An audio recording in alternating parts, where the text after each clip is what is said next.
Hi everyone. আজকে ব্লগটা শুরু হচ্ছে দুপুর থেকে, কারণ কি সকাল থেকে তো ফোনে চার্জই ছিল না, সেজন্য ভিডিও ক্লিপ একটাও নেওয়া হয়নি। তো খাবার খেয়ে আমি লেগে পড়েছি এই ফটোগুলো পরিষ্কার করতে। আর এখন যা দিনকাল, সব জিনিসই দুদিন পর পর ধুলো জমে যাচ্ছে। তারপরই আমি লেগে পড়লাম ফটোশ্যুট করতে।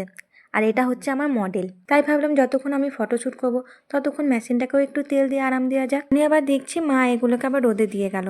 এগুলো হয়তো কদিন পর আচার করবে, তারপর আবার কি কাজ শুরু, কিছুটা সেলাই কিছুটা কাটিং, আর মাঝখানে ব্রেক আমড়ার চাটনি দিয়ে। অবশ্যই ভাতের সাথে তো একবার খেয়েছি, কিন্তু এতটাই সুন্দর হয়েছে যে আমি এক বাটি আবার নিয়ে চলে গেলাম ছাদে এদেরকে জল দিতে। আর তখনই দেখি আমার বড় কাজের থেকে চলে এসেছে, আর আমার জন্য এনে দিয়েছে এই তেঁতুলের চাটনিগুলো, যেগুলো 1 টাকায় 4টে পাওয়া যায়। ছোটোতে এগুলো প্রচুর খেয়েছি, এখন তো দেখতে পাওয়াও যায় না, খুব কম দোকানে এগুলো হয়তো পাওয়া যায়। আর সন্ধ্যেবেলায় চলে গেছিলাম আমরা বাজার আমার জন্য একটা পামসু কিনতে, কারণ কিছুদিন পরই আমরা যাব এক জায়গায় ঘুরতে। আর বাড়ি এসেই দেখি পাড়ার একটা কাকি দিয়ে গেল এগুলো সেলাই করতে। ব্যাস, এবার আমার কাজ চলে এসেছে, আমিও কাজে লেগে পড়ি। আজকের ব্লগটা এখানেই শেষ করছি, দেখা হবে নেক্সট ব্লগে। Tata, bye bye.